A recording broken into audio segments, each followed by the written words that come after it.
Ew. I'm tired. We and are live. Oh, hi. Yep. Hello. Hello.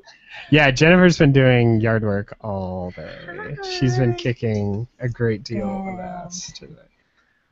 Asphalt. What? Asphalt. Nice. I'm gonna use the restroom real quick and I'll be right back. You guys chat. Hey, Ed. How you doing? I'm doing good. How are you? Good. I'm pooped, but I'm doing good. Well, that's intense. I hate yard work. For real. It was long overdue. I was ever since I moved to California, I've always wanted an orange tree, so I went out and got me an orange tree, dug a big hole, planted that, and then our front is more shady than I thought, and when I had bought some flowering shrubs to put out there, apparently they're full sun, so they didn't live. And I just replanted with some azaleas, and hopefully they'll come out well. But yeah, my knees, my elbows, even though I had gloves, my fingertips, my back, everything just kind of hurts. Aw, that makes. And here am I complaining. I'm like, I had to work every day for like I don't know. Yeah, but okay, but you work and then you work out. I've been following you. You've been kicking butt. Oh well, yeah. I'm down 15 pounds in like 3 weeks, Yes. which is probably unhealthy, but whatever. We'll cross that bridge when we cross it. Well, I mean, you're still standing. I mean, it's not. I actually feel fine. Like Yeah. the key I've discovered is I've tried like a crash diet, and this is not a crash diet for me. Because it's not because it's only like 1,200, 1,500 calories a day, which isn't so awesome. But when I did it before, I had no carbs, and having no carbs makes you go crazy. But having one carb at least a day is like sanity. It's sanity. Yeah. Oh yeah. I mean, yeah. I mean, it's like everything in moderation. If you cut out any one thing, I have to think after a while it can't be good for you. You know. True story. Moderation and balance. What? What was that giggle, Josh? Oh, it was this joke on Twitter. Oh, okay. Somebody made an obscure joke about the aesthetic in Dario Argento's horror films. Wow. Specifically those from the late 70s and early 80s. Okay. Specifically those that are not in the Mother of Tears trilogy. Like how specific is this? How That's what I'm trying to say. It's that obscure. Usually when I chuckle, you don't want to know. It's not really worth asking. All right. I just realized I never told anybody that we were doing this, so I'm gonna tweet real quick that we're doing it. Okay. Oh, you've been keeping this a secret. I know. I've been holding back. So that's why Tiffany asked me, like, are you guys recording tonight? I haven't heard anything. I don't know. I assumed that it was on her, not on you. No, on us. Well, Josh, he did tell me, he's like, we're recording, and then he says groovy. Groovy is like his go-to. It's true. It's his positive affirmation is, that was groovy. Groovy. He used to be cool, but it was more like coo, C-O-O apostrophe. Apostrophe, yeah. That was his for a while. You had some other ones. No, it's always that. You rotate through. Wow. Okay, so for the first 10 years and now it's groovy. It's always been groovy. That's Josh's foot. Was that my foot? The one in the red sneaker. Oh. Yes. When you say live, you don't mean recording. No, he just means we are on the YouTubes. Ah. When people watch this in the archives, instead of watching it on iTunes, they could be watching this moment and reliving it for centuries. I think about my future children listening to hours of gleeful podcasts. Aww. Because they miss Ed. Tears when they don't get a choice as punishments when they go to bed at night. Come on, Josh. No, when they miss Ed because I died tragically. What? But it It was all for a good cause. Let's do a recording test. Test, Jennifer. Test. Ed. Test. Bing, test. Wow, you've given this one a lot of thought, Ed, huh? Ed. Test. All right. Here we go.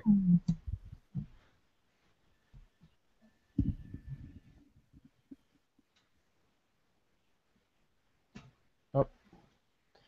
Hang on. Good, I tested my microphone and I can see it. It was picked up on the audio.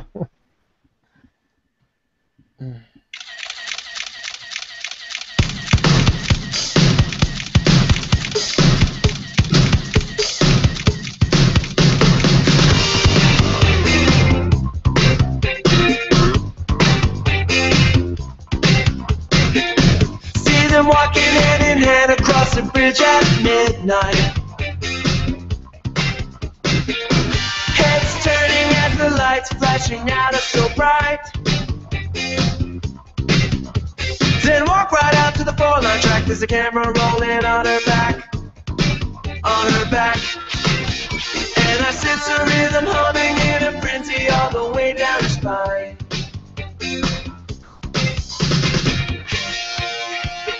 Girls on film. Girls on film. Good evening, Jennifer. Good evening, Ed. Good evening, Josh. Jennifer, cover your ears. Okay. So welcome to the Gleeful Podcast with Josh and Ed. It's after That was dramatic. Judge me. We are back to discuss the latest episode of Glee entitled The Untitled Rachel Berry Project, the Season 5 finale. Ladies and gentlemen, we have survived Season 5, and I'd just like to point out, just in case you didn't think this was the longest season in the history of television ever, the first episode of this season was a two-part Beatles sequence, 2 episodes of all Beatles music. Yeah, but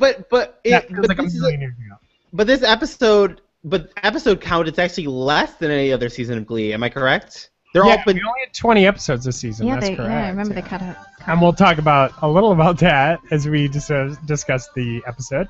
But yeah, you're absolutely right. It's only 20 episodes this season, and yet between breaks and trauma and then reinventing the show almost twice over the course of the season, it's really felt like a long season. It's felt like we've been here a long time. I don't know. I mean, I guess right off the top, before we even talk about this episode, let's go around the room. I mean, what did you guys think of Season 5? Like, what are you right now, having just wrapped Season 5, just finished? Ed, what are your takeaways from Season 5? Ooh. Because I didn't think of it. I mean, I knew it was a finale, but it didn't feel like a finale enough for me to even like think about it as I was watching it. I guess I'm gonna say that it makes me nervous for the future. Wow, that's a glowing compliment.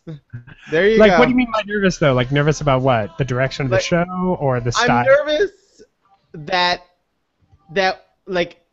I'm concerned that whatever good legacy Glee may have, and I'll even say some of these episodes in the back 9 of this season have been solid, but I just don't want. I'm just nervous about the legacy. Like I want when Glee is all said and done and people talk about it like in 20 years, be like, that was a decent show, and I'm nervous that they are in the position of putting that in jeopardy, and I still think they could still say that right now. I mean, that's an interesting point when you think about the legacy of Glee. I like.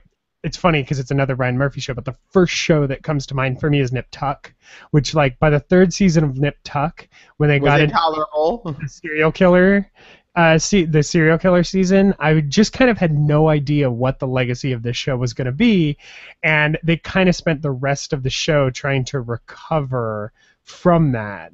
One way or another, it was like, how do we how do we make people give a crap about this show again after they'd lost so many people? I don't know that Season 5 of Glee is the season that made people lose faith in the show, but yeah, that's a very good.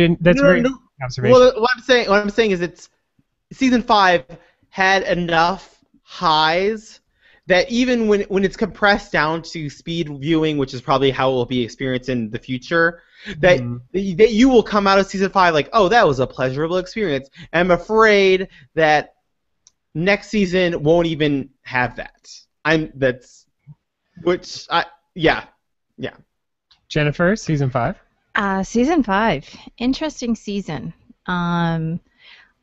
Give them credit for trying different things. I mean, trying lots of different things. Yeah, I mean, they tried a lot of different. In some ways, it made it very schizophrenic, but it was still. You're right, Ed. There were some really solid, enjoyable moments in this season.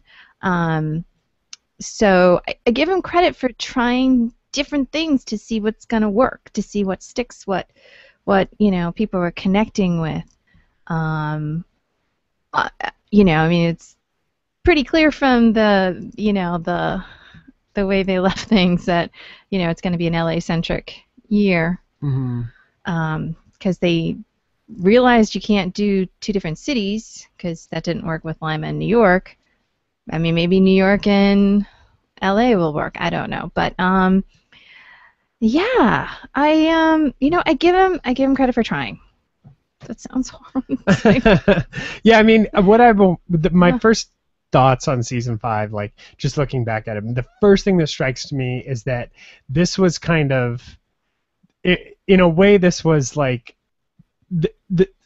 this isn't a perfect metaphor, but the first thing that comes to mind is trying to fix a crashing plane. Like, coming into season 5, this show was kind of nosediving. Like, it had some bright moments in season 4, but I really kind of started off season 5 being like, okay, here we go again. Like, we've been kind of on a downward spiral for a while, and we're going into season 5 trying to, trying to figure out what it's, or this is the season where you have the choice. You have to fix it. And then, a month before the season starts, or a month before shooting even, Cory Monteith dies. And so now, not only are we trying to fix the plane that is crashing, but it's kind of like got all this momentum behind it. Like, in a way, you could say, Cory Monteith dies, so the show decides, okay, all bets are off. Now we just have to start from scratch and figure out what the show is going to be. But they really didn't do that until almost halfway into the season, where they were still trying to hold on to the season that they ultimately didn't commit enough to keep. Exactly. So yeah, like the first half of season 5 was really trying to fix the plane that's crashing, and then about halfway through season 5, just being like, let's just jump. They jumped off onto the parachute. The back half was the parachute jump. And just tried something else entirely. On the it's kind of hard because they took so much baggage with them, and I think that was the struggle. Was I feel season 5 was a show kind of just in flux, like not. I don't think Glee has any idea what it is anymore, and it's really a show about finding yourself. And Glee has really spent season 5 not even trying to find itself, just unsure what it is. Yeah, I mean, it's certainly not about underdogs, scrapping their way to the top anymore, because they've done that. Oh, and look, now they're going to continue to succeed even further, know? Yeah, totally. I mean, it felt like a lot of this season was just trying to keep their heads above water. Yeah. I mean, it was just like there were weeks, I remember, like early in season 5, there are episodes where if you go back and try to remember that episode, I'm like, this is a show that's just trying to keep something on the air from week to week, just trying not to self-destruct. And so it did seem to find its, it kind of found its footing once it made the full move to New York, and it certainly found a bit more of its voice. I think if nothing else, the second half, even though I didn't love it, it did feel it was consistent. Yeah, it was consistent, and it wasn't just a show that was fighting to figure out what it was. Yeah. Just fighting to make sure that every time you tune in, there's an actual episode for you to watch. Well, the other thing, too, it's like in the first half when they were splitting their time between Lima and New York, I just felt like they weren't doing either of those cities or those, either cast or storylines any service. Mhm. It was like they couldn't fully commit to, or it's like, unfortunately, I don't think if they had stayed in Lima that it probably would have ended after the season, because people didn't connect with the new cast. Mhm. But I just felt like, yeah, maybe it needed to happen sooner. Well, okay. Well, I know this is a hypothetical. That's probably a stupid hypothetical. But had we just let New York adrift, like actually let it go, and we didn't split any time, not even like New York was a side dish for a long time, but it had New York not even been a side dish, and all we had was the 2.0s, and then they were therefore would have to create more interesting 2.0 problems. Oh yeah, maybe. Well, that's what I'm saying. Could it have worked? Maybe. Yeah, maybe. Maybe And maybe it would have taken, more screen time and dedicated storylines that were more than just fillers. I mean, that's the thing. I really think like them splitting their efforts and their energies kind of did both a disservice. So yeah, I think it has been better since we've been back in New York, but it's not without some problems. Yeah, I mean, it feels like a show that just doesn't know what it is anymore. There's moments where, like, yeah, it's no longer the show about underdogs that are going to succeed by the sheer force of being themselves and having faith in themselves. Yeah. It's no longer a show about these kind of awkward, quirky characters that don't belong but find a place within among themselves to belong. It's a show about successful people being successful. It really is more successful. Now. Yeah. And so in a way, it's like the show, like what we have now, like the version of Glee that we have now.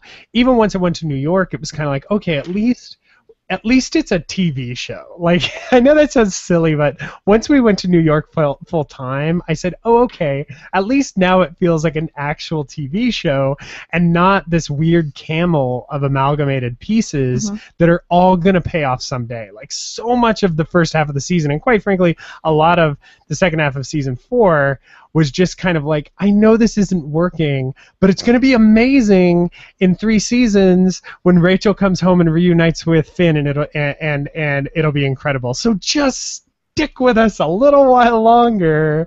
So at least it felt like more directional. The other interesting thing about the second half of season 5 is that they covered so much career ground, where you think of, like, over the course of all of season 1, we went to sectionals and then regionals. That's all of season 1 was building up to 2 competitions. And the second half of season 5 has consisted of Rachel getting a Broadway show and then losing a Broadway show, or almost losing it and then getting it back, and then albums and modeling contracts. Yeah. And Santana went through like 7 jobs.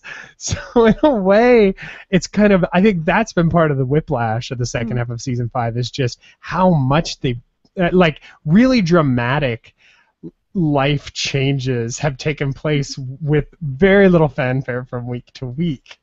And it's been hard to kind of find our consistent people. Well, what's sad, like I said, that the back half of season 5 has been more consistent, but still, episode to episode, we don't know who's going to even be in it. Like, even to the point where sometimes Rachel vanishes. Yeah? Like that is how inconsistent, but yet I would still call it the consistent piece of season 5. Yeah. Well, I mean, they did have a lot of catching up to do chronologically. I think right now we're finally in, present day. Finally caught up to May of 2014. That's true. That's very true. I mean, I understand, and I didn't have a problem with them, taking the break and then calling it a 6-month leap. I really didn't. Yeah. I'm like, okay, fine, we're good. Just keep things going. And the thing is, they're gonna make these leaps anyhow. So at least if they can justify it with a time frame, yeah, I'll be good with that. I mean, yeah, like I get Yeah, I definitely get the it would be nice if it felt more premeditated and less reactionary. Yeah. But again, like this has been like that's the Huh? word to describe this season is Yeah. reactionary. This entire season has been a reaction to Corey Monteith dying, actors getting albums and wanting to go do other things, maybe some Failing on-screen, ratings. off-screen fights, and then failing ratings. Yeah. Exactly. This really has been a season of dealing with the elements Mhm. from a creative standpoint. And the show, on the one hand, has suffered, and on the other hand, they've been able to eke out some interesting stuff. So, yeah, it was a bit of a tough one, but we'll see how we feel about season 5 when season 6 rolls around and either makes it look good or horrible. Jennifer, I will turn it over to you as we dive into the untitled Rachel Berry project. Jennifer, what did you think of the episode? I was a bit underwhelmed. It didn't, like you said, Ed, it didn't feel like a finale.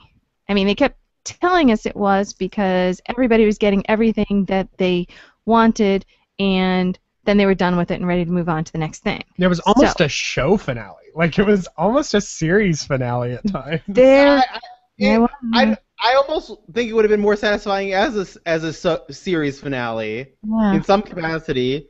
Because Yeah. everyone's just so damn happy. And everybody was okay with everything that happened, regardless. And and yes, it was all positive stuff. It's like, yay, Mercedes has her cross country mall tour. Yay, Sam was on a bus. Yay, Rachel, is at the height of her career on Broadway, is going to get a TV show. gonna quit And- Give it away. Give it away for a failed pilot. yeah. That's what she's doing.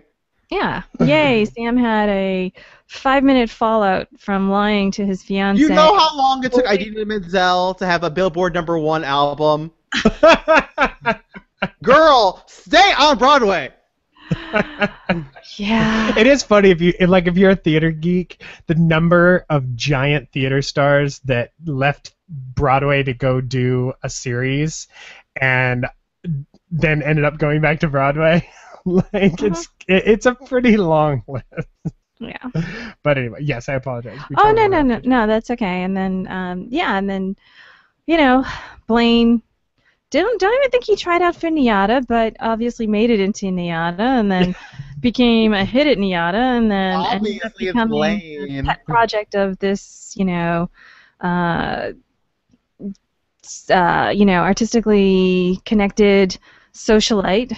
And even though he crossed her, it worked out. Like, everything worked out, and which is fine. And even Sam and Mercedes had like the most happy breakup ever. Like, God, I wish all my breakups went like that. Yeah, Ed, the Untitled Rachel Berry project. What'd you think? It was good. It was good. There is one thing that was on the precipice of happening that didn't happen that would have made me really have liked it. I don't know if it was good as a finale, but it was a really good episode. Yeah, like there were parts where I was like, oh yeah, this is like a good filler episode. Like, honestly, this It was a filler episode this- that just happened to be a finale. right, like this honestly felt like all the build up and all the stuff before the finale. Like the finale episode, I feel like, can't say I can't believe I'm going to say this, but I was like, I really feel like I want to see another show. Like, I want to Yeah. see one more episode, and then we can call it done. Okay, true or false? What was the season 4 finale when Marley passed out to Gangnam Style? That sounds correct. Because that would have been... No, that wasn't. Was that season 4? Was that? Yeah, that was season 4. Because That was the season 4 finale. That's when they lost, and they found out about. Yeah. Yeah, that's the one they lost. So yeah, that makes sense. So there's no cliffhanger. No Oh. cliffhanger. Yeah. Well, that's why Josh... Yeah. Maybe they don't continue. There's a chance. I mean, there's no reason. Fox does not have to bring them back. Like, Yeah. yes, we know that they were renewed for 2 more years, but Fox does not have to bring them back, and they can bring them back in a subtracted season. Or Well, I'm very confused that with the ratings it's having, why is it getting an extended season? Like, that doesn't make sense. well, Fox doesn't have a lot of. Well, anyway, we don't do a lot of industry talk on this particular podcast. Well, but why not? Why shouldn't we? Why? The short version is Fox doesn't have a lot of other shows that appeal to this age group, and so it really needs. But the question is this show successfully reaching its age group? No, but it's cheaper than bringing. Well, it's not cheaper than bringing a new show, but it's easier than bringing in a new show that may fail dismally. So it's always safer to keep something on, even if it's limping and boring. I mean, look at the last 3 years of 2.5 Men. Oh my! Like, it's always safer to keep something on. What if next season really isn't a season of Glee? It's really the first season of the Untitled Rachel Project. It's just Leah Michelle's new show. We're just going to be watching the Leah Michelle or the Rachel Berry sitcom. And Well, Bam or Pam. No. Blam. No. Well, what was Sam's name in the script? Oh, it was. Oh, that's right. I think it was Pam. I don't remember. Damn. I think it was Damn. Slain. Slain. Well, it's kind of like St. Elmo's Fire, and where it was all in the head of the autistic child, right? But instead, oh my God, that's hysterical. That was Saint Elsewhere. It was Saint Elsewhere. And Saint Elmo's Fire. I was like, wow, that would be hysterical if Saint Elmo's Fire was all in like the mind of Demi Moore's character. We're all gonna find out room. that this is in Becky's head, like the entire series. But the entirety of Glee. Ryan Murphy knew all along that this was for the Rachel Berry show. This is the plan. Honestly, I think I might watch the Rachel Berry show. But we already do watch the Rachel Berry show. Yeah, we do. That's what we're watching now. That's what's so funny is like, okay, so we're gonna go to Los Angeles and we're gonna follow Rachel Berry, and she's gonna get a TV show which is about her life, which is just gonna be Glee, effectively, like because unless they do it with young kids and all of next season is like set in a faux high school, this is just so not what I want out of Glee. I have no desire to see these kids in Los Angeles in the movie industry, the movie and television industry. Like, there are a few things that I care less about than that particular plot line, but here we are. Yeah. I would say just to weigh in on my side, Jam, that's what it was, Jam. Thanks, Kay. Just to weigh in on this particular episode, I felt similarly to Jennifer. This was a filler episode that just happened to be the end of the season. It was just bad. I mean, there were funny things about it, and there were some interesting moments, but the details in this episode were really frustrating.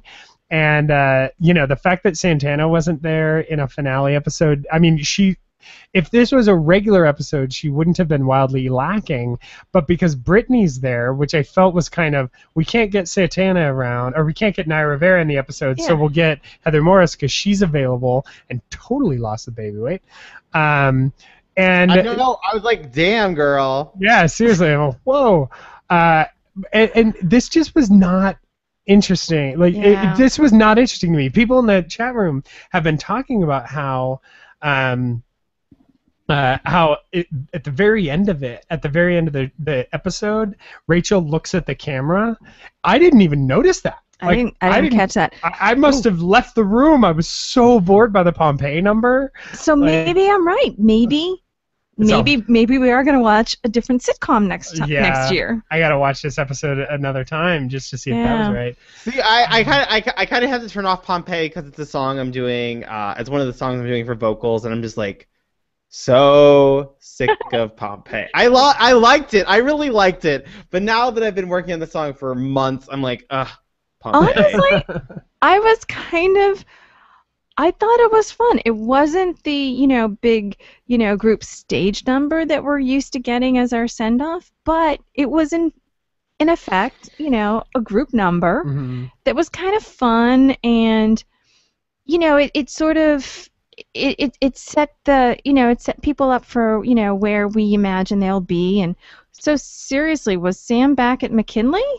Yeah, I didn't get that. Well, so let's dive in a little bit, and we'll talk about the individual plot lines as we do. Okay. And then we'll talk about the end and try to figure out what we can do about the end. We are 24 minutes into this episode, and we've actually yet to really get into things. But I guess we have really been getting into things. Just kind of. And it's wet. We're just doing it in our new way. Exactly. Yeah. Well, and that's the thing. I think that's one of the other things about this episode is, usually we go kind of plot line by plot line. Right. It's not the type of show like on Intro to X, the X-Files podcast, where they just kind of they talk through the episode from event you have to do event. it Like, chronologically. In this one, you have to Like like take out each individual plot line. But in this Yeah. particular episode, the individual plot lines were, I don't know. Well, we'll talk. Yeah, let's take a minute real quick, and we'll listen to "Shaking My Head." This is the. I love that the album is called Park and Bark. I can't believe she picked. I can't believe that's right. Yeah. So here's a bit of "Shaking My Head" performed by. I love how they just wrote her out. They're like Mercedes, we brought you back. We don't really want you. You're out. But thank you for coming. Thank you for coming. Here's "Shaking My Have Head" fun on at the the Gleeful mall. podcast. Yeah, right. Let's go to the mall, everybody. Just shaking my head. Every day when I'm awakened, just shaking my head. The questions got my head a shaking. Oh, like why do gravy give you heart attacks? Oh, and why do Republicans hate the blacks, hate the blacks, hate the blacks? And how come Jesus looks just like a white guy when he's from Palestine? That can't be right. No, just shaking my head, just shaking my head. Oh, just shaking my head, just shaking my head. Just shaking my head, just shaking my head. I don't know, just shaking my head. You don't know. There's something about this song that I feel like if this was like 2001, it'd be a huge hit. There's something It's that feels catchy. weirdly dated about it. But yes, it is kind of catchy. I like it.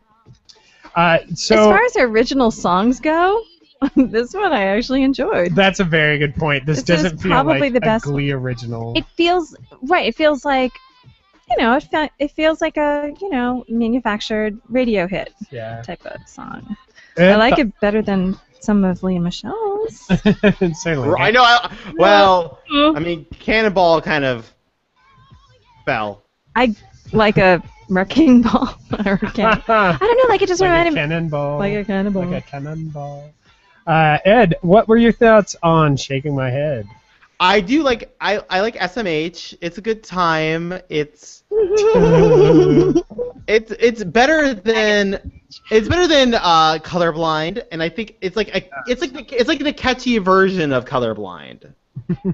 It's kind of how I see it in my. Exactly. I Yeah. get it. So in this episode, Sam Sadie's broke up. Sam and Mercedes were having some issues because Sam got a modeling contract and Mercedes, or I guess he had the modeling contract. He just had an opportunity to be on a bus. And Mercedes is going on tour and was worried about leaving him behind. And the whole thing really came down to, I'm breaking up with you so that you can go bang chicks. Because if you don't bang chicks, I'm going to feel bad. And from Sam's perspective, Sam's perspective was, this is a sacrifice I want to make, and I want to be with you. Yada, yada.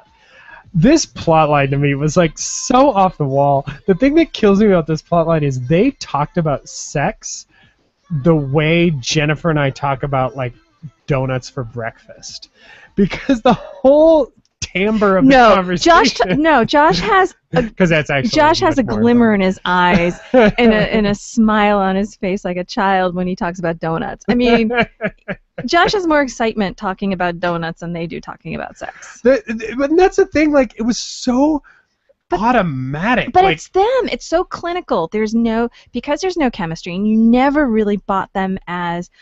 Yes, I buy them as very good friends, but I never got any sort of connection. And, it's like I did in the beginning when they went to prom together and they were kind of flirty and behind the scenes, but not since then. And it's just, I feel like this was just such a cheap way to, make certain things happen in the group.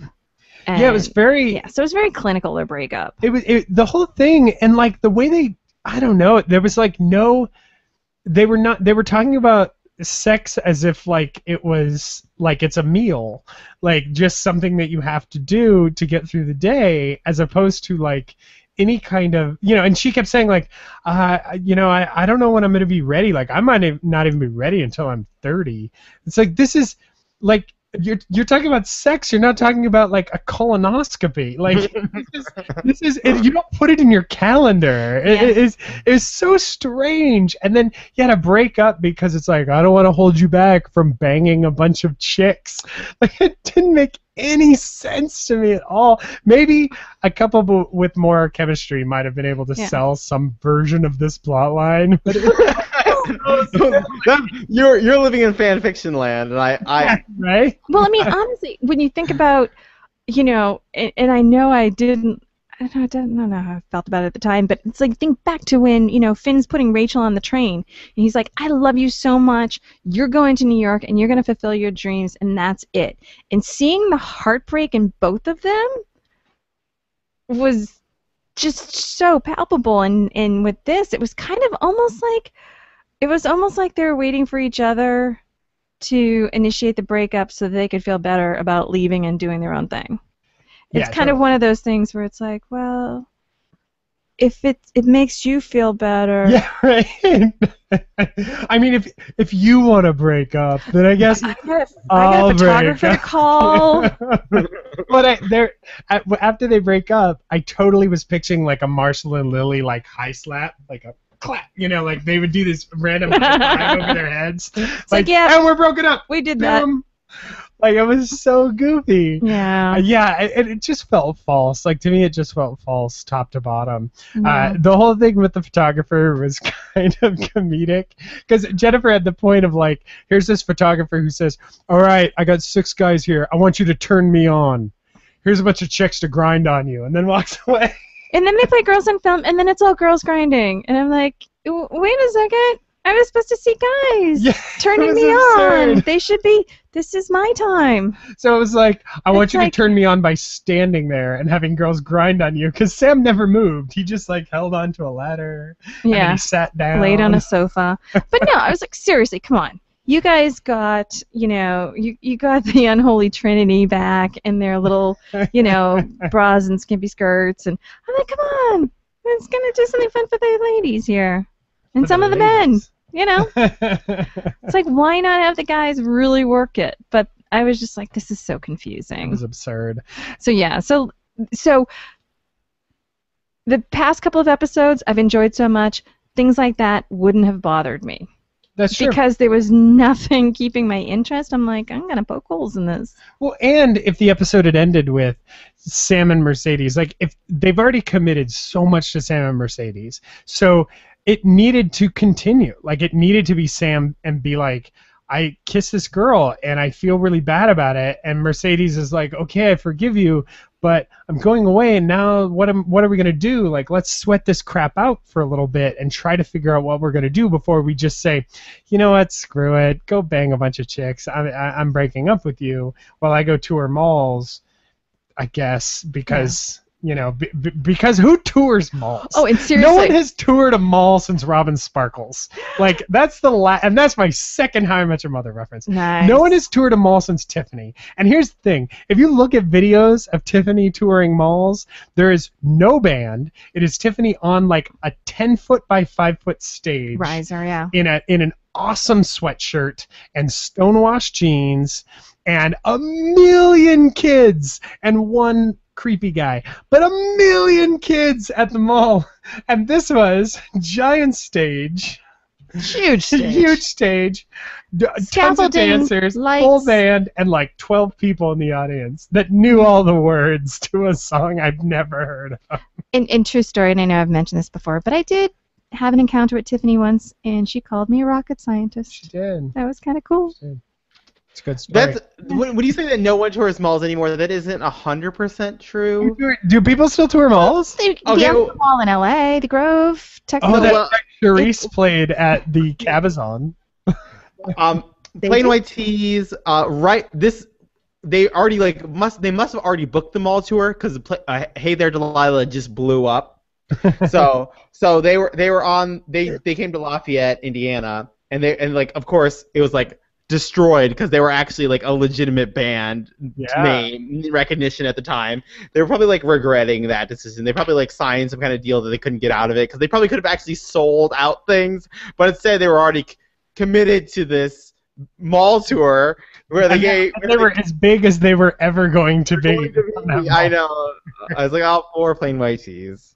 But do you think like when they came out, did the lead singer be like, "Hey, you guys are at the mall. If you swing by Sears, maybe you can pick out a package of plain white tees," and then they burst into "Hey There, Delilah."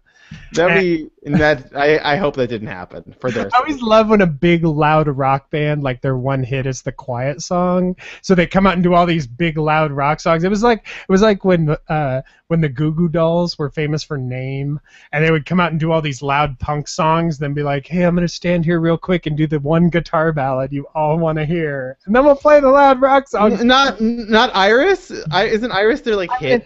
Iris came way later. Yeah, like they were way more famous off of Name. Oh my gosh. All right. I suppose. Yes. I mean, Iris is like the. I'm not album. Goo Goo Dolls. Ed? I mean, I like some of their stuff. Better Days is a fantastic Christmas song. It makes you cry sometimes. Oh, I like things that make me cry. I don't just like I figured out for me. I like things that make me, if it makes you both laugh and cry, it pretty much wins my heart. Aww. There you go. That's adorable. That's like Glee. Glee season 1. Up until season 6. 5. 5. Billy and Marshall 5. Let's take a listen. I should practice my other hand. There we go. Let's take a listen to No Time at All. This is, of course, Darren Criss and Shirley MacLaine. You know, you got to give props for a bunch of 12-year-old girls sitting at home right now watching Shirley MacLaine. That is kind of awesome. This is Darren Criss and Shirley MacLaine here on the Gleeful Podcast. Stop trying to wait for fortune and fate you're secure of. For there's one thing to be sure of, mate. There's nothing to be sure of. Oh, it's time to start living. Time to take a little from this world we're given. Time to take time, 'cause spring will turn to fall in just no time at all. Sages tweet that age is sweet. Good deeds and good work earn you laurels. But what can make you feel more obsolete than being noted for your morals? Give me a man who is handsome and strong, someone who's stalwart and steady. Give me a knife that... Sorry, I just want to let that one run. That song's amazing. That song's from Pippin. Steven Schwartz wrote that one. But yes, this is Darren Criss. So the plot in this episode was Blaine finally confessed to Kurt that he was not going to be in the showcase that Kurt never thought he was going to be in the first place, and that Blaine lied about for reasons unknown to the audience. Because he didn't want to hurt his feelings, and yeah, but when Kurt told him last episode that Kurt had no expectations. right, but Yeah, totally. and Kurt was so nice to give him the nicest out. He's like, yeah, I'm mad at you, but I guess the way I was talking about it, of course, you know, you lied to me. I would have lied to you. That's not true. That's not true. No. Yeah, I know. It was that scene on the stoop where they talked it out. No, the interesting thing is like, this is one of those episodes where everything plays out in 3 scenes. So there's the scene where Blaine tells Kurt he's not going to be in the showcase and Kurt freaks out. The scene where they make up, and then the scene where Blaine invites Kurt up for the for the duet. Like everything is real easy to follow. Yeah. In the first one, Kurt is insane. Like he goes from 0 to 60 in about one line, where he says, "Hey, you're not going to be in the showcase. I'm really sorry. I tried really hard. You're not going to be in the showcase, but June doesn't want you in the showcase. You are the worst fiance in the world!" And storming and shouting and throwing things. He does. He throws things, right? He knocks a bag off the piano for no reason. I don't know if I was watching it Then anymore. the next scene, they have a conversation on the stoop. So we go from a scene that's absolutely absurd. Conversation on the stoop, I thought was kind of sweet. Like It was it was a sweet. neat little. I liked the conversation on the stoop. I thought that was sweet. It was sweet, but again, I just feel like, you know, he shouldn't have been let off the hook that easy. No. I mean, because it was an unnecessary lie. And the thing is, it's like, it's one of those scary small lies. It's sort of like, okay, if you don't think you can be honest to me about this, Yeah. what the hell are you going to hide from me in the future? Well, and like, Like, maybe I'm saying that as a married person, but that would scare me. a better like non-Klain sequence of events would have been, you know, Kurt is like furious. Blaine tries to make it up in the second scene because apparently we only have 3. Blaine tries to make it up in the second scene, and Kurt is like, "No, you lied to me. Like, you don't just get to apologize your way out of this."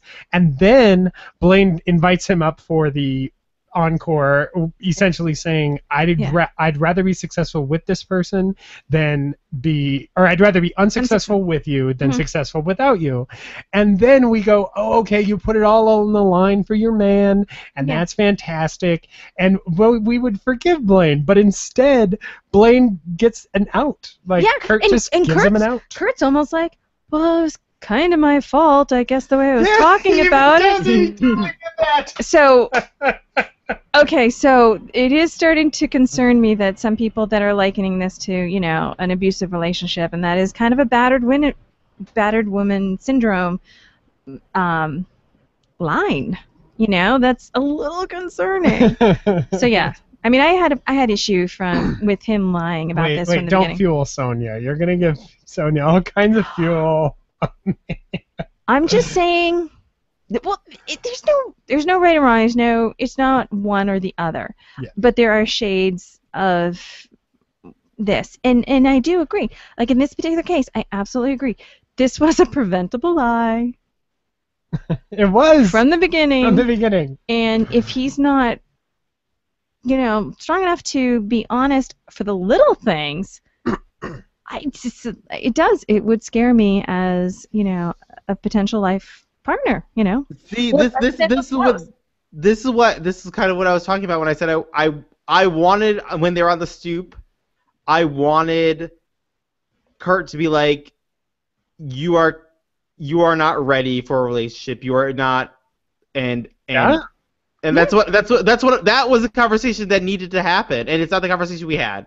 Yeah. No, we just got yet another, like, Kurt is perfect and he's gonna forgive Blaine everything, and it's not a big deal.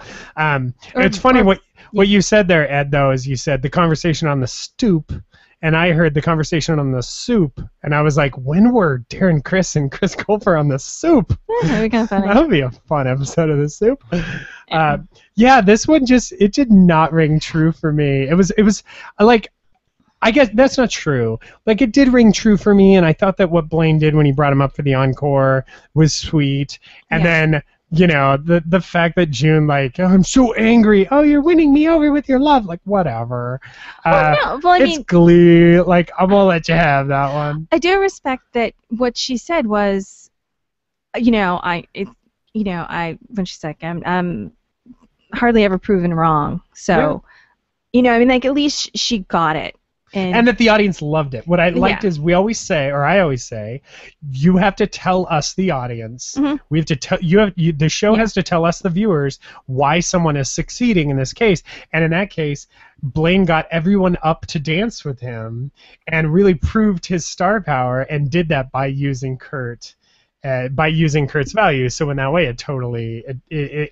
American Boy was an odd song selection. Now, I want to talk about song selection. I felt like this episode, after trudging through 80s week like multiple times, and trudging through like musicals by some person that I don't know that probably is dead, and now comes the pop episode that Ed has been waiting for, and then I find myself like, Glitter in the Air is like my down there on my Pink song list, and I'm like, I live in a post-Pompeii society. I listen to it too much, so it's like, I don't know. I was like, oh, this is the pop episode I've been waiting for, and it was like a real snooze fest for that. And American Boy was such an odd selection. I was like, oh, like I admit it's kind of clever to have a male in the Estelle role. That is successful. What is not successful is I felt like they need to not to say that Kurt can't hit the notes, but I do not find it pleasurable of hearing Kurt in that key for such a sustained time, and I would prefer if it was in a lower key. Yeah, and well, the only thing that I don't know much about music as far as keys and so forth, but the thing that bothered me was the balance of the song. It's like, okay, fine. You know what? You're gonna bring your fiance. You're gonna just go with your gut. You bring your fiance up there for a duet. It was a very unbalanced song. I mean, like, he was a backup singer, and Kurt was the showcase. And it's fine. I understand you want to give him time. You want to show everybody how wonderful he is. I get that, but find something that doesn't put you in the back and him and like more balance to it. I agree. But it was agree fun, with and that. it did get people going. I bet they were really struggling. I don't know why they were really struggling, but they must have been to come up with this duet selection. Like, Yeah. like I don't know what the struggle was, because I feel like Ed, they've done better duets. Yeah. seriously. I totally agree with you on the song selection in this episode, Ed. I didn't really care for any of the songs. Girls on Film was fun, but it kind of felt it didn't have any place in that moment. No Time at All was like not what you actually would have performed there, except that I guess because it's kind of cross-generational in lyrically, or at least it can play that way. I kind of at least got it. Glitter in the Air is like, I only know that's a Pink song because I know it's a Pink song, but it was just kind of boring. I don't know. And American Girl just seemed kind of out of nowhere. And I agree. I liked Pompeii more when it was a fun song. It just kind of, none of these really were that. When was it ever a Interesting. fun song? They all sound like fun. Oh, I'm sorry. I thought band you meant Fun. like No, enjoyable. Bastille is the I do like in between of Imagine Dragons and Fun. And fun, yeah. Well, totally. It's the They're the in between. That's their brand. Is they're not either. They're in between. They're in the middle, yeah. They're Imagine Dragons without the sci-fi drum in the back of every song, and they are fun without the fun. I don't know. yeah. I totally agree. Let's take a listen to Glitter in the Air, since we went ahead and discussed it all of that time. We might as well take a listen to Glitter in the Air. Better there. Here is Glitter in the Air, as performed by Leah Michelle here on the Gleeful Podcast. A lover with just your hands. Close your eyes and trust it, just trust it. Have you ever thrown a fistful of glitter in the air? Have you ever looked fear in the face and said, I just don't care? It's only half past the point of no turn, the tip of the iceberg, the sun before the burn, the thunder before the lightning, and the breath before the phrase. Have you ever felt this way? It is worth noting that on her Twitter, Leah Michelle, when she was recording the song, said she was finally recording her favorite Pink song. But yeah, so the story of Rachel Berry. So is this why Rachel Berry can't pick good songs for her album? it's definitely a little silly of a song. To comment on Pink, even though we shouldn't. Like somewhere after the commercial failure that was Try This and the reemergence of I'm Not Dead as a successful pop record, Pink lost genuineness in her musical craft. Fun fact. Interesting. Fun facts by Ed. Well, the story of Rachel Berry in this episode, she was sent a writer to help her develop a TV show. This does never happen. She was also sent a writer who has no social skills and is really strange and yet works in television. Also never happens. That writer, however, was portrayed by a fantastic actress, which does happen. Kristen Shaw. But anyway, so they ended up developing a script which was crazy and kind of a weird girls parody, which I think is Kay in the chat room has pointed out. And then Rachel performs this song, and Kristen Shaw totally gets it and writes a show based on her, and they send it to the network. And they get picked up literally the same day. If you notice what outfit she's wearing, it is literally the same day. They get the call from the network that they're going to greenlight a pilot. I know, Jennifer, if you're not watching the video, you wouldn't know. Jennifer's currently patting my shoulder with tenderness because she knows I'm dying inside. Isn't that what happened with you in Zombiewood Pines, though? Yes, every time. Everything I've ever written. Everything. This is exactly what half happens. the TV shows this fall are It's Josh totally- they're all me. Burnell originals. Yeah. Based on I our can't lives, get my apparently. agent to call me as fast as they got a pickup for that pilot.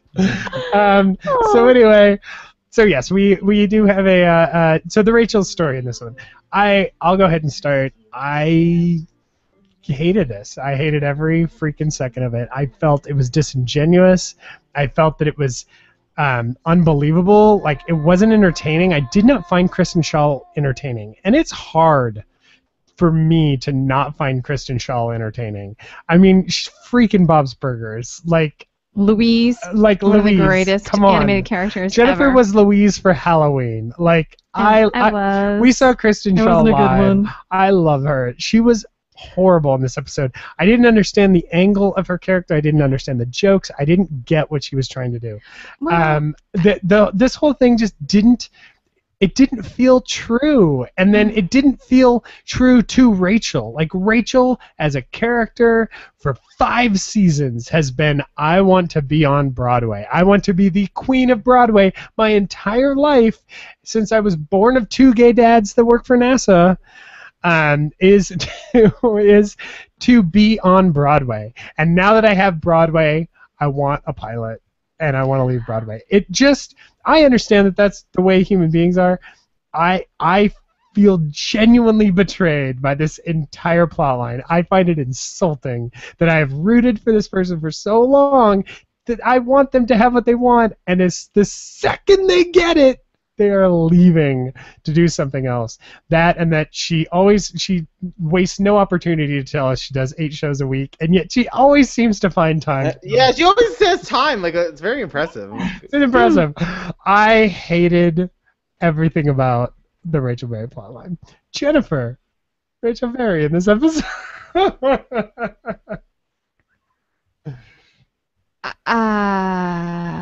Yeah. So there's really not a lot more I can contribute to what Josh already said. I mostly feel the same way. Maybe not as passionately. Yeah, you know. Now, you feel the same way Josh does, minus the betrayal. Yeah. No. Actually, the betrayal is what I feel. I do feel minus the soul-crushing injury. So just Yes. including the betrayal. But watching you go through that, it's like I live it too. So, aw. That's- But no, I do still struggle with the way this is going, and I know it's going that way. And actually, somebody even pointed out in the chat room, and I apologize, it happened so long ago, and I don't have my glasses on, but I caught some of it. They're like, this is actually the Leah Michelle story. She started out on Broadway. She, was a Broadway child actress for years and years and years, and then she had Spring Awakenings, did that, and then she goes to LA, and now she's on a sitcom, and so I understand that there are parallels in that. I still just want next season just to be her show. No, actually, I don't. I take that back. I don't know what I want. But Neither do they, so don't blame kind of yourself. left me with so many different feelings. But yeah, like the whole thing. Kristen Shaw, usually love and adore her. I understand they were going for this over-the-top character who's based on so many people who are so avant-garde that people don't get them because they're artistic. But yeah, they write commercially successful. Right. That's the thing, like, Yeah, those that doesn't people make don't write sense. TV. Like, No. that's what I loved about all of the stuff with with Bald Guy, with Awesome Bald Guy. Give me name of Jim awesome Broadway. Rash? Jim Rash. All the stuff with Jim Rash in the last episode. That felt true because that was like, hey, this is what people actually are like in this, just amped up and tweaked for comedy. Like if she had somebody coming in who just sat there and was like, no, that won't work, the network won't like it. Well, that won't work, the network won't like it. Yeah. And then turns out a script that It's isn't like, funny. That's interesting, but that's instead not. it's this weird avant-garde thing that like no one, that doesn't exist. Yeah, so I felt like it was a little too over the top, and I do adore her. Like I loved her on 30 Rock, and I love her and everything else I've seen, but I just like this particular character. I felt like they just, I don't know. It's almost like they abused their power with her. Like they went for the easy jokes, and I don't know. Like it didn't make sense. And yes, I still do feel that. I would love to see Rachel do more and more Broadway. It doesn't. Doing the TV thing is just. I know that's where it's going. Yeah, but it obviously just that's where doesn't. it's going. It just doesn't feel real. And Well, we need to accept that this is Rachel's new dream. Now we need her to commit to this dream. But that's the thing. Like, I need Rachel, as an audience member that's followed her for this many years, I need Rachel to tell me that this is her new dream. Right. She just keeps saying, like, no, I want it because I can have it. She's not saying I want it because, like, Rachel never wanted the things that she could have easily. She wanted Broadway. She was a small town girl in Lima, Ohio, with 2 gay dads that work for NASA. That she wanted to be in Broadway. She's never told us why this is important. And the other thing too, if you think back to her meeting with Richard Klein, he's like, okay, you're fantastic. We love you. You're great. What do you want to do? Well, I love do Broadway for a while. This is my dream. I love this. Well, yeah, but what else? What else? Oh, well, maybe, go to Hollywood, do TV or movie. It was so dragged out of her, so not really. Yeah, she isn't like, if there was a steely-eyed, fierce determination that, like, Exactly. I thought I wanted Broadway, but you know what? I see the silver screen, and baby, I'm coming. Yeah, and it's like the only reason she got kind of amped up about it was because somebody said, oh, no, sweetie, not that face, no. Okay, fine. Anytime somebody says no, you get a little more fire in your belly, and you try a little harder. But yeah, you're right. We've never actually seen her kind of sit down or break down and say, yeah, this has been fantastic, and wow, maybe it wasn't quite what I thought it was, and but maybe I thought that this would lead to other things, and I want those other things now. Something. It's true. I mean, I think, like, as we play armchair quarterback, if this were like a TV show or a movie, let's say that rather it isn't a movie, it's that they're doing a new version of Funny Girl, like they're doing Funny Girl the movie, and that she's like, I'm gonna go get that. Or that Barbra Streisand, let's say Barbra Streisand, her idol is casting a new film, and that Rachel is like, I need this. Like, I know that my dream was to be on Broadway, but this is my new dream, and I'm gonna attack it. But yeah, the key is that she has not done anything for this. She's just letting it happen to her, and that's really annoying. Yeah. And that's just not Rachel. That's not the Rachel we know. Yeah. No, I mean the girl who used to post daily YouTube videos of herself performing nightly. MySpace videos. Oh, I still think, like, one of the most beautifully heartbreaking lines in the pilot is when she says, being a part of something that is special makes you special. Like, she's a person that, like, she used to be a person that just wanted to be a part of things that were important. And the importance got to her head, and now she's like, by virtue of me being there, it is therefore important. Yeah, you're totally right. It's totally flipped. It's frustrating. And the thing is, it's like, we know there's not going to be any, I don't know, dose of reality to ground her, and it's like, she is a character. Losing Finn, I'm sure, is devastating, and I'm sure as an actress losing her boyfriend was even more devastating. But after a while, it's like, okay, your wins are not making sense anymore.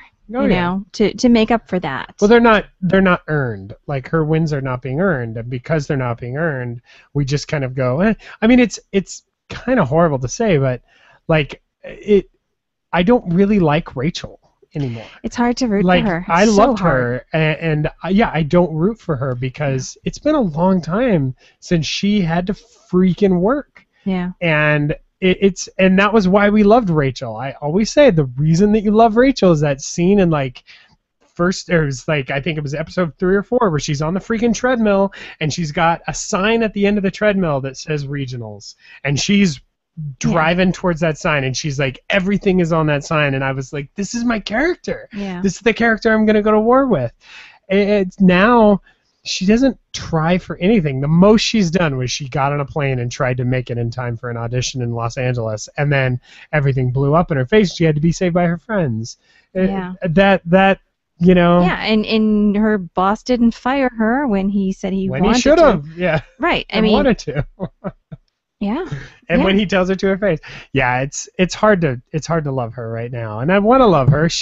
I mean, yeah, and we'll talk a little bit about what we think season 6 is going to be in a minute. But before we do that, they wrapped up the episode with Pompeii, and we'll take a listen to Pompeii. But during the big wrap up of Pompeii, this was the hardest part of the episode for me. So obviously, this was a 22 episode season, which got cut to 20 episodes, ostensibly because the ratings have been worse than they've ever been. Every episode is the worst rated episode of Glee, which is kind of harsh.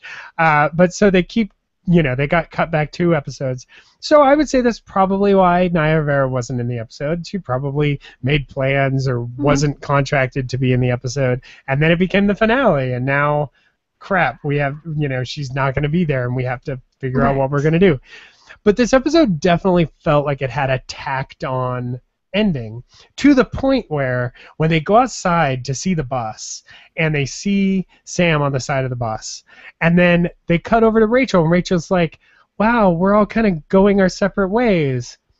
I had no idea where they were going, and I still don't. Apparently, like, within the context of that moment, Rachel was saying, if my show gets picked up, I might go to Los Angeles. And then Mercedes is leaving. Well, And she's Mercedes definitely, is going on she's tour. definitely, she's But definitely out. I don't know, like, so are Blaine and Kurt staying in New York? As far as I know, well, what she said is we're all going to be scattered, because it came after Sam said, oh, I got what I wanted. Sam's going home, yeah. He's like, yep, going back to Ohio. That's where I belong. That was so weird. And it was kind of like, it's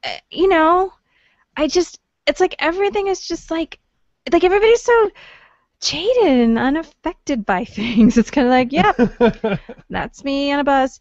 Yay, I'm so excited. Like, I don't know, maybe it's like this short attention span generation or something, but it's like, oh, look, I got this shiny new. Okay, I'm bored now. I guess I'll go back. They're like, I'm successful. Check. Done. Yeah. So Rachel is going to Los Angeles. Mercedes is going on tour. Yeah. Sam is going back to Ohio. I don't know why. Oh, you should have been singing that Pretender song. Going back to Ohio. Wow. And then I guess Finn and I guess Kurt and Blaine are gonna stay in New York. Yeah. No, I felt like the best implication you could have for this is that one of off screen. Well, oh god, this is fan fiction land for real. Off screen, one of her friends was like, "You're gonna do something in L.A. and we want you in that," or something like that. Well, it ended so abruptly. All we're left with is our imaginations and fan fiction and then to fill in the blanks. Artie seemed to insinuate he was going to Los Angeles because he said, like, I'm going where you guys are going, or something, like, we're going to keep this together. He's like, I still want a job. Well, there's film schools in L.A. Yeah. Oh, really? They snuck in a line kind of in the middle where they said, let's meet back in this spot in 6 months. Which was a very weird. I'm like, if you're all moving, who cares? Well, I don't think they're all moving. See, that's the thing. Okay, I'm assuming that... Go ahead. Oh, see, to me, that is the opening of season 6, is them back at that spot, Rachel being like, I got the pilot, and your guy's gonna be in it, and let's go, rah, yay! Yeah. Forget Whoopi Goldberg and Niata. Let's all throw it away together. Yeah. Yeah. I'm gonna prove her wrong. And by Blaine will just be a huge star sitting back and because doing June made it happen. Yeah, exactly. And Kurt will be on his he'll be back Yeah. at Vogue. And And Artie will be a director. and back to Santana, and I get it. Okay, fine. Naya Rivera couldn't be there. I get that, but okay. Last episode, she is now her own PR Machine. machine. Again, somebody should be behind the scenes, but no, she's going to be. Stylists are supposed to be known by name. Fashion designers are supposed to be known by name. PR people, no, they're not. You're not supposed to know them. But okay, so fine. If they had said, oh, she's going somewhere to do something, and she's got a new client, and they've got her doing whatever, like scandal type fix it work in LA or somewhere. So you were saying that the Yeastastat commercial was not a good alibi for her? No, fine. That's I'm sure she has a a contract to do X number of commercials, but it's just like, no, at least keep the storylines going in a forward, consistent motion. Yeah. Ugh, Sorry, it's a freaking episode. did I just poke more It's bubbles? a freaking episode. No, I'm just like, you know what? I'm okay if she's not there. Just at least be Own it. consistent Yeah. and forward thinking in your own stories. Exactly. I totally agree. All right. Well, so that's season 5. That's all I have on this episode. You guys got anything else on this episode? Happy summer, everybody. Yeah. Well, and Right. the show's not even coming back in the fall. It's a mid-season replacement. So Oh. it's going to be a while. So my question is now, Jennifer. Hold on, how could this is a mid-season replacement? Well, Next so season? Glee is coming back. Supposedly, it's not slated on the fall. They haven't scheduled it, and so it's slated to be. Oh, so it's not going to be the 24 episodes, is what you're saying. I don't know Probably. that. I just know that they. Yeah, but I mean, it's not based on normal facts of things. Yes. But they were at the upfronts. Darren Criss was the hit of the upfronts. Of course he was. And- He's yeah. Of course, well, it's freaking Blaine Anderson. Of course, he's the hit of. No, I mean, Blaine Anderson aside, Darren Criss is adorable. And just, So Jennifer, I'm going to start with you. Season 6. Give me your 1 minute. oh, What do you think we're going to God. get for the final season of Glee? fine. Okay, they meet 6 months later in that same spot in New York, and most of them have already migrated to LA because they're so dang successful and lucky and all that stuff all at once. And I think the only missing piece is to drag Kurt and Blaine back there. And it's going to be basically what they're doing in New York, but in LA. And it's like, Friends, but successful. Interesting. So the latter half of Friends. No. And okay, so seriously, I think it's going to be a continuation of this half season. I think it's going to be this half season. but New in Los location, Angeles. yes. Ed, season 6. What do you think? Rachel does a bunch of she films several pilots, one failing after another, and the season finale she finds ones that work, and then that's when the spin-off, the Rachel Berry Show, is created. Interesting. Okay, so I'm going to go with, I think, so there's something we haven't really mentioned, which actually, yeah, Alexandra just picked up on the same thing I was going to say. Something we haven't mentioned is that in that final montage, it looked like Sam was back in McKinley. Yeah. So I think season 6 is going to be Sam goes back to McKinley, becomes Mr. Schuster. Yep. And that the season is going to be everyone going to Ohio to try to make the Glee Club win nationals one last time. I think they're gonna go and take No, they are not. Dude, that is that is like the worst No, they're mistake not. they That's could. horrible. I think what's going to happen is they're going to meet back in 6 months. Everyone's going to be successful. Darren's going to be touring the world as a singer. Rachel is going to have a TV show in Los Angeles. I think that Mercedes is going to have a huge record. That Artie is going to have moved to Los Angeles to work on the show. And I honestly think we're going to get that reality show that they talked about. Remember when they first talked about how they were going to split the show between Lima and New York, and there was a big thing where they said, well, we might or there was a rumor that they were going to introduce a reality show element to follow that was going to tie the two halves together. And I think that's what they're going to do for season 6. They're going to introduce this reality show element. Artie's going to direct it, and it's going to be tying together the Lima, Ohio Glee Club and Rachel's TV show. Which I think sounds like horrible television. Yeah, I mean, if they had done that from the start, at least maybe we'd get it. But I can't understand how they're going to go back to Lima because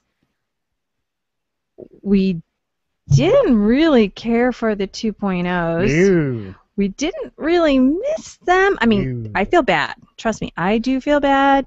The way they just kind of got dumped like that and You have like guilt 2.0 syndrome. yeah, I have survivor's guilt. It's You true. have survivor guilt. It's true. I feel like I should have I'll marry you remembered again them, but anytime. I don't.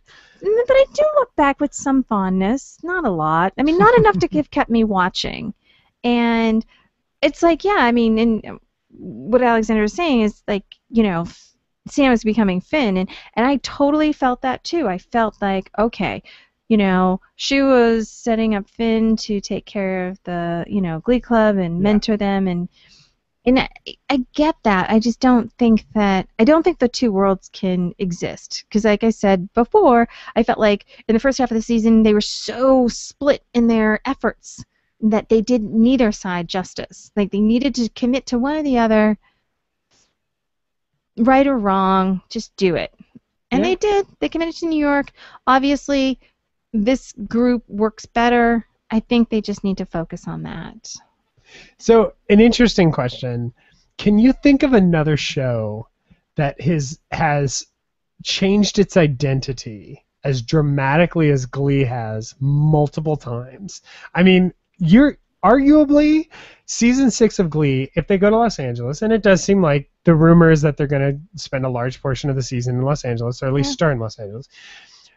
This is going to be, the 4th version of Glee that we've had. We had the original, we had OG Glee back in McKinley, then we had split Glee between McKinley and New York, and then we had all New York Glee, and now we would have all LA Glee. I can't think of another show that has dramatically reinvented itself this many times. There's a version of season 6. Again, Nip Tuck. Yeah, Nip Tuck's on the list. Yeah, definitely. Yeah. There's a version of this show which I also thought about mentioning, but I really don't want to think of, where all of season 6 is just Rachel Berry. I could see that happening, where the entirety of season 6 is the Rachel Berry on television story, and the other. But I don't care about her as a character. Is the problem? I think the problem is we don't care about her character anymore. Yeah, I mean, right. she's. But I could see that happen. But she's proven to us that she's not a good person anymore. She creates a fake charity just to get some good publicity. I almost would almost. She still comes out on top. I want to fail upwards as well as she does. Seriously. Ed, what were you saying? I said I almost would rather just have all the same actors and just start anew. Just have them be struggling kids from various parts of the Midwest that just show up in LA. They haphazardly become roommates and they underdog their way to the top. I mean, God, could you imagine if season 6 they essentially play out the story they'd always rumored they were going to play, where Rachel becomes a big Broadway star and Finn takes over the Glee Club, and then they reunite in the final moments, but they just do it with Sam. So it's like it can't be Rachel and Sam. It can't. It and they've would never talked work. about that already. No, it I- would never work. No. Yeah. And the thing is, it's just even hard to imagine, Rachel with anybody at that point. I mean, because if it can't be somebody they know, because it's just too contrived, and making relationships out of existing people in the group we've seen doesn't work. Yeah. Well, there are definitely quiet conversations about what we're going to do with Glee. Yeah. And there's going to be a lot of them, and I can see, obviously if the ratings are this poor, even if they keep it on the air, the budget is going to get slashed tremendously. Which means, I'm at first I was upset that it was a mid-season replacement potentially, but now I'm like, they need time. They need time to think. They need more time. I think that's They need a year. They need a year off, Mm. and then they can start. The thing is, it's like I've had these expectations before with shows that I've loved from the beginning, and struggled but stuck with through the middle. And it's like when they knew that they had an ending point, I've always told myself, it's okay. It's okay because it doesn't matter, any of the craziness and the uncertainty. All the disappointment of this past season or 2 or 3 doesn't matter because it's all going to pay off because they know they have exactly this many episodes to do the right thing. And I can only think of shows that did not take advantage of that. Every time I've been disappointed, and I still will defend these shows because what they brought from the beginning was so wonderful and magical, and still is unparalleled. Like Lost and Scrubs and. Who else has let me down, Josh? Come on. Those are the first 2 that came to Yeah, my I mind know. as well. Nip Tuck. Well, no, Nip Tuck never really had that. They always kind of one more, because FX needed them. Yeah, no, It's different. it's fine. That's about all I have to say about this episode. Jennifer, you got anything else? No, I'm good. Ed, any final thoughts on season 5? No, not particularly. I'm optimistic, but I don't know. I feel like I'm Ed, we're It's with you. hard to be optimistic after this season. It is. We're with you. I promise to be optimistic with you. We'll do this together. Hey, Virtually holding hands. it's like we always did. I used to have this exact same problem with American Idol, where I would be, as soon as we'd reach the finale, like tonight, and we'd be doing the podcast, and I'd be like, thank God we're done with American Idol. I did this last season on Glee. Thank God we're done with Glee. And then I see that first promo, and it used to be a couple months, but now it's going to be like 6 months. It's going to be a while. But you see that first promo, and I'm like, oh, the first promo, it's coming back. And by the end of it, I'm like, let's go. it's all cut. I All right. Wait. It's like the Red Sox. Every year they're like, hey, we're still here. This is actually, it's not the Red Sox anymore because the Red Sox win out. It's like the 2004. Dodgers. The Dodgers are Every like, year we're still here. we promise to get you to the We got our playoffs. crap together this year, I promise. We're going to do good. I was thinking more The Godfather. They keep dragging me back. Oh, there you go. Yeah. It's time I pull myself out. They bring me back in. It's so true. I had something funny, ironic to say, but I don't remember what it was. But it was hilarious. Just everyone laugh right now. Okay. That's That was a awesome. good one. That was a good one. I don't know what it was. If you'd like to weigh in on anything we said tonight, you can email us at gleefulpodcast@gmail.com. You can find us on Twitter at gleefulpodcast. I'm at Josh Burnell. She's at Jenny B. Creative. He's at Edward Giordano. You can visit the website at gleefulpodcast.com and go to Facebook and search for Gleeful Podcast and find us there. We're going to take some time off, I assure you. We're going to take some time off, and we'll try to get in some, off-season podcasts in the coming weeks or months. But keep us in your thoughts. And I think our next episode, since let's plan for whenever we do that. Let's do each of us come up with our top 5 songs of season 5. yeah, we can look back Okay. at season 5. That'd be fun. It might be easier, take In a week or two. Yeah, exactly. retrospect. But Good. people could send in their top 5s under hashtag Glee5. There you go. That's easy. Glee 5, Glee season 5, top 5 season 5. 5 That of sounds 5. good. All right. Uh, That's the number. That's the number 5. So you get more characters for your songs. For the record. there you go. For the Gleeful Podcast with Josh and Ed, I'm Josh. I'm Jen. I'm Ed, and last week when I was watching Survivor at work, when Spencer won immunity, I clapped so hard that I set off the alarm at work. Like I'm not joking. I literally I clapped and I made out an audible yelp of joy when Spencer won immunity. I literally set off the alarm. I was like, Wow. So you joy- also told everybody at work you were watching Survivor. Well, no, everyone knows. They know. Someone tried to have the Pacers on one night on Survivor night. I'm like, This is changing now. This is changing now. I don't care about your Pacers or your Wizards. You could have it the other 4 nights. I request this time now. I guess no, that kind of makes you a bitch, I guess. But So join me on Wednesday in either joyous triumph that Spencer pulls it out and wins Survivor Cagayan, or hilariously terrible defeat when I cry that he loses. He has a good shot. He really has a good shot. He really does. But things need to line up for him. And Gina Irene is on the cusp, on the precipice of winning American Idol, and she deserves it. Caleb does not. Fun fact. Okay. Have a nice night, everybody. Good night, everyone. Good night. And the walls kept tumbling down in the city that we love.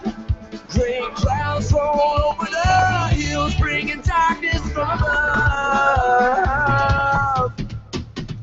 But if you close your eyes, does it almost feel like nothing's changed at all? And if you close your eyes, does it almost feel like you've been here before? Oh, how am I gonna be an optimist about this? How am I gonna be an optimist about this if you close your